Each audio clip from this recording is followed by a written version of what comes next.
Today's video is all about how to create an effective digital marketing strategy. We've probably consulted hundreds of businesses over the years on creating their own digital marketing strategy. And some of them have resulted in over $100,000 in revenue, and some of them resulted in close to $300,000 in revenue. Look, either way, marketing without any digital marketing strategy won't generate any revenue, but it'll probably generate some expenses on your financial statements. Obviously, that's not what you want, and that's exactly why you're watching this video. So buckle up. Today, I'm going to give you the tools to creating a successful digital marketing strategy for your business.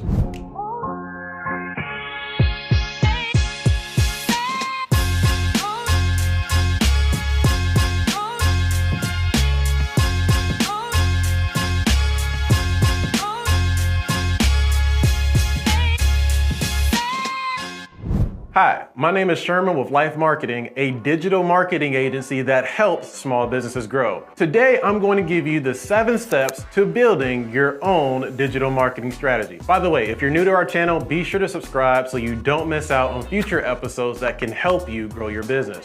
And if you want to help us continue to push out content just like this one, then please help us out by smashing that thumbs up button for me below. All right, now let's go ahead and get started with building your digital marketing strategy. First of all, what is a digital marketing strategy? A digital marketing strategy is an outline that describes how you will accomplish your marketing goals through the internet. Your strategy would include your marketing objectives, who you will be marketing to, in what manner, and a clear description of how you would accomplish said marketing objectives. Having a clear understanding of your digital marketing strategy will help you make the most of your investment and maintain consistency across all of your marketing efforts. Okay then, so how exactly do you build your digital marketing strategy? Here are the 7 steps to building your digital marketing strategy. Step number 1, determine your objective.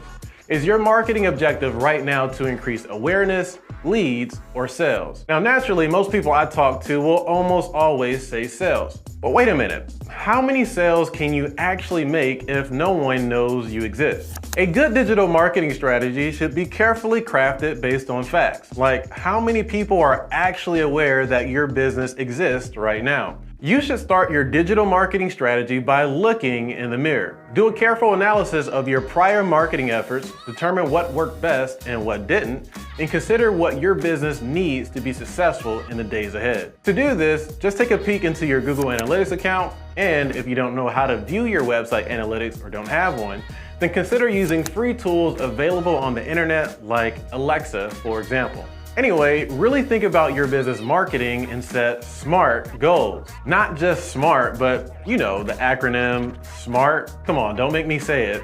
All right, here you go. Specific, measurable, actionable, relevant, and timely. SMART goals. Look, just set realistic goals that are attainable. A lot of business owners call us and say, hey, Life, I need to reach 1 million people within the next 30 days, and I have a $500 budget, and I want to know if your firm is good enough to do that for me or not. Meanwhile, we're on the other end kind of like, you know this is gonna cost you way more than $500, right? Okay, let me stop YouTube venting and get back to the point. The point is, when you're building your digital marketing strategy, make sure you look yourself in the mirror first. Analyze your prior efforts and where you sit in the market, and then set realistic marketing objectives. All right, step 2, build your marketing funnel. When I'm building a digital marketing strategy for someone, I always ask them, what does your marketing funnel look like? And most times people look at me like, I don't know. All right, so let me explain this for just a second. Remember those sales that we talked about in step 1? And how you're not going to get those sales unless people actually know you exist? Well, a marketing funnel helps you lay out the steps to generating awareness to ultimately converting people into sales. Now, there are 4 basic steps inside of any marketing funnel: awareness, consideration, conversion, and advocacy. Now, I won't fully explain this now because we've already published another video on this topic, so be sure to subscribe to our channel and check it out. But when building your marketing strategy, your marketing funnel will help you answer questions like, how are we going to make complete strangers aware of our business? Or, once they are aware and know that we actually exist, how are we going to build a connection with them? And then lastly, once we connect with them and they fall in love with us, How exactly are we going to convert these people into buying customers? You can literally take the entire marketing funnel, piece out each stage, and use that to explain every single component of your digital marketing strategy. All right, let's move on to the next point. Step 3, define your audience. Who exactly will you be picking up and dropping into your digital marketing funnel? You need to be very specific here. You need to build your buyer persona. A buyer persona is an outline of the characteristics that you identify as someone who might buy your products. Having this is incredibly important because in order to be successful at digital marketing, you are going to have to talk to people who are most likely going to buy from you. And if you don't know who that person is, or even worse, you do and are unable to relate to them, doesn't matter how good your digital marketing strategy is, unfortunately, none of it is going to work. You must be able to speak directly to your audience's specific goals and challenges and help them obtain success. So here's exactly what you need to do. Put yourself in your customer's shoes and ask yourself, why would I buy this? List out every single reason why you would buy your own product. Then figure out, who exactly are you? How old are you? Where do you live? What's your life like? What kind of job do you have? What's your income looking like? And what do you do for fun? What are you watching on TV? What's your favorite social media app? And then finally ask yourself, why would I not buy this product? List out every single objection. What's wrong with your product? What's confusing about it? What questions would someone have about my product? Write out every single answer you possibly can to all of these questions. Pretty soon, you'll have a ton of information, and most importantly, you'll understand your buyer persona. And boy, once you understand your customers, like really understand what's going on in their mind, then you can really start marketing to them. Which actually brings me to my next point. Step 4, outline your messaging. Once you've mapped out your soulmate, well, ideal customer, you can move on to working on your messaging. This is going to be so much easier now that you fully understand who exactly you're talking to. You just need to figure out what exactly you're going to say. But what exactly do you say? Your dream soulmate is standing right in front of you. What are you going to say? Are you going to say anything? Afraid you're going to blow it? Or do you just not know what to say? Well, here's an example of what I'd say. Are you sick and tired of being sick and tired? Ever feel like you're moving but not actually going anywhere? Well, here's the cure that helped over 35,000 people, and this same exact cure was just featured in Fortune's magazine. Improve your situation today by visiting sherman.lifemarketing.com. Okay, while I just made this up on the spot, here are the specific things you need to have in your messaging. Number 1, a hook. If your customer is standing right in front of you, aka on Facebook, you need something that is going to make them stop scrolling and look at your business. Use your buyer persona outline and use one of their primary goals or biggest challenges, and then create a hook that talks directly to the person you're targeting. Don't overthink this, but do know who you're talking to. Forget about the wittiest hook and think more about what your audience will respond to. They will only respond to triggers that pull at their unique life circumstance. All right, number 2, build interest. A hook will make them stop and start looking at you, but if you're not interesting, then they're just going to scroll on to the next thing. So you need to make sure you make the next few seconds count. In my example, I listed a statistic that I helped over 35,000 people just like them, and that we were featured in a major publication that everyone knows about. This might pique someone's curiosity just a little bit more, and now you've got their attention. Which leads me to step 3, action. Once you have their attention, you need them to act on it. You need a call to action, and you need it now. But don't be basic and just tell people to go to your website and buy your stuff. Think about your funnel. If you're trying to generate awareness, then don't turn them off on the first date by asking them for their money. Invite them to learn more about you and your business. This might be checking out a video, a blog post, ebook, and so on. Anyway, let me be very clear about messaging for just a second here. Your messaging should be directly related to challenges listed in your buyer's persona. Your messaging will be different based on your different marketing objectives, and your messaging needs to be consistent. Messaging to generate awareness will be different from messaging used to increase your sales. Messaging to a complete stranger should be different from messaging to someone that you already know. There are many different messaging techniques out there, so just be sure to subscribe to our channel so you don't miss out the future content that breaks this down for you. But regardless of the techniques you use, your messaging should be consistent, whether it's on your website, social media, or your email newsletter.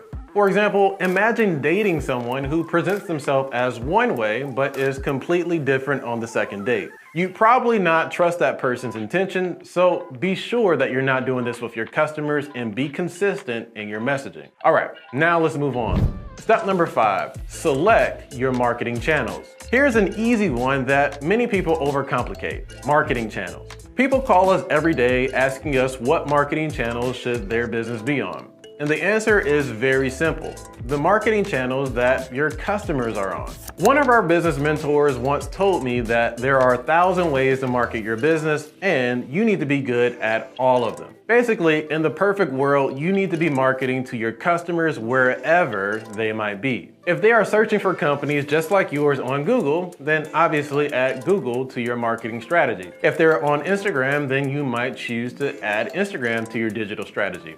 Or if they're watching videos on YouTube, then maybe you'll start a YouTube channel. Regardless, pick the channels where your audience is located and incorporate it into your digital marketing strategy. Though normally there is one problem with this: budget. If you don't have an endless budget, then chances are you probably can't choose an endless amount of marketing channels. Each marketing channel will require a certain amount of effort and money to use it effectively. So once you have listed out all the marketing channels that your customers use, start prioritizing them in order of effectiveness. Now, this will look different for different businesses. For example, if you are a plumber, then you'll probably have a better shot at landing clients on Google than you would on Facebook. Meanwhile, if you're selling body lotion, you might be able to reach more consumers at lower prices on Facebook than you would on Google. Okay, so here are the rules that you need to follow. Number 1, only choose marketing channels that contain your audience. Number 2, prioritize your marketing channels based on their effectiveness. Number 3, to figure out what is effective, consider your business services, and most importantly, your buyer persona. All right, now we're getting into the nitty-gritty. By now you've defined your messaging and your digital marketing channels. But now you need to bring people into your marketing funnel and pull them down until they convert. And there's only one way that you can really do this: by offering value. You need to offer some type of value to your customers in order to make them aware of your business, engaged, and eventually buying something from you. If there is no value you can offer them, then you shouldn't expect their hard-earned money to come into your business. With that said, content is one of the most effective ways to exchange value to your audience. But content comes in many different forms. I mean, there's video, there's images, there's social content, there's Google Ads, podcasts, and so much more, right? But like we stated in the last step, you can simplify this by better understanding your audience. Once you do, you can choose the content types that they prefer to engage with, or content that you have the means to produce. Either way, unless you're balling on a fortune, you're going to need to pick just a few types of content and prioritize them in terms of what you think will be best for your audience. A quick way to fail is to try to do everything while doing nothing particularly well. So decide on your content strategy and put all of your efforts into generating that content on a consistent basis. Last step, step 7, execute and analyze. The final step here is to stop thinking and start doing. You've defined your objectives, your funnel, audience, messaging, channels, and content. Now it's time to launch your marketing campaign on the channels you selected with the messaging approach that you've defined, and also using the content you've created. But let me warn you for just a second here. The work doesn't stop once you've built your marketing strategy and launched your campaign. No, we're just getting started here. If you turn your back on your marketing strategy now, then you're setting yourself up for failure. In our world, agencies call this set it and forget it. Your digital marketing strategy is not something you just set up once. It's continually evolving. You launch a campaign, measure the results, and tweak it. Then you launch a better campaign, measure the results, and tweak it. And then you might launch a worse campaign, measure the results, and learn from it. Look, bottom line, you have to stay on top of your digital marketing strategy. The good news is that if you get started now, you'll already be doing more than 70% of everyone else. Then you can get into the top 10% by being disciplined and consistently optimizing your strategy campaign after campaign. If you do this, you will have the best shot at success with your digital marketing strategy. With all of this said, let's go ahead and recap today's episode and the major points that you need to take away. Today we discussed how to build your 2021 digital marketing strategy. Those steps were very simple. Determine your objectives, build your funnel, define your audience, outline your messaging, select your marketing channels, define your content, and most importantly, execute and analyze. All right, folks, that's it for today's episode. If this video helped you in any way, shape, or form, then please help us out by hitting the like button for us below, and I'd greatly appreciate it. And if you like this content, then be sure to subscribe to our channel so you don't miss out future content that we're putting out to help you grow your business. We'll talk to you soon.